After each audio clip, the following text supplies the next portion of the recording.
महाराष्ट्र में शिवसेना का नाम और धनुष्वान एकनाथ शिंदे के हाथ में आ गया है। करीब 8 महीने की जद्दोजहद के बाद 17 फरवरी को चुनाव आयोग ने शिंदे गुट को ही असली शिवसेना मानते हुए उसे शिवसेना का नाम और निशान दे दिया। बीएमसी और 2024 के लोकसभा चुनाव से पहले शिंदे ग्रुप इसे बड़ी जीत के तौर पर देख रहा है, लेकिन उद्धव गुट ने चुनाव आयोग के फैसले को सुप्रीम कोर्ट में चुनौती दे दी है। हालांकि सुप्रीम कोर्ट ने इस मामले पर तुरंत सुनवाई से इनकार कर दिया। इस मामले की सुनवाई कल हो सकती है। हमने इसलिए ये किया हुआ है, जो चुनाव आयोग का जो फैसला आया है वो फैसला किसी भी हालत में इस तरह से एक करवी था, उसके बारे में पूरा विचार विनिमय करना बहुत जरूरी था। इधर शिंदे गुट ने एक्शन में आते हुए महाराष्ट्र विधानसभा के अंदर शिवसेना के दफ्तर पर अपना कब्जा कर लिया है। शिवसेना का तो हम लोग शिवसेना नहीं था, शिवसेना है करके हम लोग लिया ना। जो शिवसेना नहीं था वो बाहर गए, शिवसेना था करके हम लोग अंदर आ गए, इसलिए हम लोग रिसर्च किया है, गलत कुछ किया। चुनाव आयोग के फैसले के बाद से उद्धव ठाकरे शिंदे गुट और बीजेपी पर लगातार हमले कर रहे हैं। ठाकरे ने अपने समर्थकों से कहा है कि वो गली गली में जाकर लोगों को बताएं कि पार्टी का चुनाव चिन्ह तीर कमान चोरी हो गया है। ठाकरे के मुताबिक चुनाव आयोग को भंग कर देना चाहिए। उन्होंने एकनाथ शिंदे को शिवसेना का हत्यारा बताते हुए कहा कि 2024 का चुनाव बीजेपी के लिए आखिरी चुनाव हो सकता है। चुनाव आयोग के भी चुनाव होने चाहिए। जैसे एक न्यायवृंद की हमने बात की, जिस तरीके से सुप्रीम कोर्ट के जज नियुक्त किए जाते हैं, उसी तरीके से कुछ एक यंत्रणा होनी चाहिए। मेरी मन की बात कुछ भी मैं करूं नहीं चलेगी, मेरी मर्जी नहीं चलेगी। अपनी जो कहते हैं कि राजनीति में मां शिवसेना, उसकी हत्या करे, उसका दर्द जरूर है। हत्यारा कोई और नहीं, वो हमारे घर का ही निकला, वही हमें दर्द है। इधर गृह मंत्री अमित शाह ने शिंदे गुट को धनुष्वान का निशान मिलने पर खुशी जाहिर की। शाह ने उद्धव ठाकरे पर निशाना साधते हुए कहा कि उन्होंने 2019 में चुनाव तो बीजेपी के साथ लड़ा, लेकिन नतीजा आने के बाद अपनी विचारधारा बदल दी।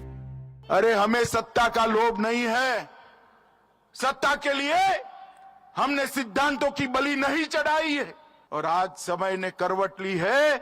शिवसेना असली बनकर धनुष बाण के साथ भारतीय जनता पार्टी। उद्धव ठाकरे ने भी अमित शाह पर तंज कस दिया। अच्छा, मोगैम्बो खुश हुआ, ये मोगैम्बो है। मिस्टर इंडिया अगर आप याद करें तो उसमें यही है ना, मोगैम्बो यही चाहता था कि देश में एक दूसरे के साथ लड़ाई हो जाए, लोग आपस में लड़ते रहे और वो लड़ाई में व्यस्त रहेंगे तो मैं राज करूंगा। इधर उद्धव गुट के संजय राउत ने बड़ा आरोप लगाते हुए कहा कि शिवसेना का नाम और निशान खरीदने के लिए 2000 करोड़ रुपए का सौदा हुआ है। वो शिवसेना तोड़कर खरीदकर आप लोग जिस प्रकार से विकट हास्य कर रहे हो, तो उसका मतलब क्या होता है? महाराष्ट्र के दुश्मन कोई भी हो, एक जमाने में हमने दिल्ली के कांग्रेस नेताओं से भी यही लड़ाई की थी। आज कोई नया कांग्रेस वाला बन गया है उनका मुखौटा पहनकर, तो जरूर हम उनसे भी लड़ेंगे। बीजेपी संजय राउत के खिलाफ एक्शन की मांग कर रही है। हमने चुनाव आयोग को आह्वान किया, विनती की है कि संजय राउत को नोटिस भेजा जाए। चुनाव आयोग के ऊपर आरोप करते हो तो आपने जो सर्वोच्च न्यायालय में याचिका की उसमें क्यों उसका उल्लेख नहीं किया? शिंदे गुट, बीजेपी और उद्धव गुट में घमासान के बीच शरद पवार ने उद्धव ठाकरे को नया चुनाव चिन्ह रखने की सलाह दी है। उनका मानना है कि इससे उद्धव गुट पर कोई असर नहीं पड़ेगा, जनता उन्हें नए चुनाव चिन्ह के साथ स्वीकार कर लेगी। हालांकि उन्होंने साफ किया कि वो शिवसेना के सिंबल विवाद में नहीं पड़ना चाहते, शिवसेना को इसे खुद ही सुलझाना होगा। लेकिन सवाल ये है कि क्या उद्धव के हाथ से बाजी निकल गई है और उन्हें शरद पवार का सुझाव मानकर आगे बढ़ना चाहिए? शिंदे गुट के हाथ में तीर कमान आने से क्या चुनाव में वोट भी उनके खेमे में आ जाएंगे? इस पूरे घटनाक्रम से किसे ज्यादा फायदा होगा, शिंदे गुट को या बीजेपी को, या जनता की सहानुभूति उद्धव ठाकरे के साथ रहेगी? तो ये शिवसेना का जो घमासान है अब अदालत में है, सुप्रीम कोर्ट में सुनवाई होगी। तो मुख्य मुद्दा ये है, दो हिस्सों में चर्चा को देखना चाहिए। एक तो ये कि जो ये फैसला आया ये किस आलोक में देखें, और दूसरा इसके बाद क्या होगा, चुनावों में क्या होगा, किसको सिंपैथी मिलेगी, कौन इलेक्शन में ज़्यादा भारी पड़ेगा, क्या उद्धव ठाकरे इस झटके से उबर के सेल थ्रू करेंगे और फिर से अपने आप को खड़ा कर पाएंगे, जो फैसला आया ये किसको ज़्यादा फायदा करेगा, बीजेपी को कि शिंदे गुट को, ये सब तमाम प्रश्न है एक तरफ राजनीतिक तौर पे। दूसरा जो अदालत में चलेगा उसको हम लोगों को इंतजार करना पड़ेगा, क्योंकि सुप्रीम कोर्ट ने इस फैसले के बाद जब शिवसेना उद्धव ठाकरे गुट गया तो उन्होंने कहा कि इसकी सुनवाई हम कल देखेंगे, कल इसको नोटिस में लेंगे। सुनवाई कब होगी पता नहीं, तो ये एक मामला निकल गया। इसी को आज समझने की कोशिश करते हैं कि महाराष्ट्र की राजनीति का ये भूचाल चुनावों में कैसे पड़े होगी, क्योंकि अब समय नहीं बहुत ज़्यादा, 2024 में चुनाव होने हैं और उससे पहले बीएमसी के चुनाव जो ऑलरेडी एक साल लेट हैं, कब होंगे पता नहीं, अभी तक कुछ तय नहीं हो पाया है।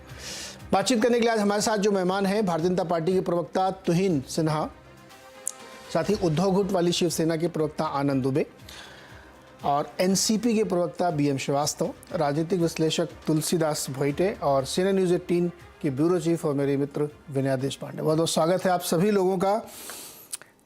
आनंद दुबे, ये जो फैसला आया है इलेक्शन कमीशन का, उसमें उन्होंने जो दो लॉजिक दिए हैं कि जो इलेक्टेड मेंबर्स हैं उसमें मैक्सिमम इधर हैं और जो पार्टी कॉन्स्टिट्यूशन के हिसाब से भी कई फ्लॉड हैं, इसलिए उन्होंने 1999 वाले को लिया नोटिस में और इस आधार पे दिया कि नहीं, ये पूरी शिवसेना का सिंबल और नाम शिंदे के पास होना चाहिए, यानी अब ओरिजिनल वो हो गए और इनको पार्टी से बाहर रखा है।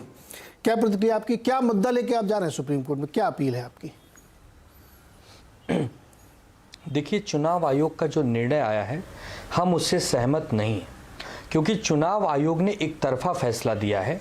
उन्होंने इलेक्टेड मेंबर की संख्या को देखते हुए उनके पक्ष में फैसला दिया है।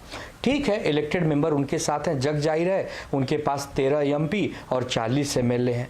अगर इसी बिहाफ पे, इसी को आधार बना के यदि चुनाव आयोग को फैसला देना था तो चुनाव आयोग ने हमसे प्रतिज्ञा पत्र, शपथ पत्र, पार्टी की कार्यकारिणी के सदस्यों की सूची और मेंबरशिप, जो एग्जीक्यूटिव मेंबरशिप है उनकी संख्या क्यों मांगी थी?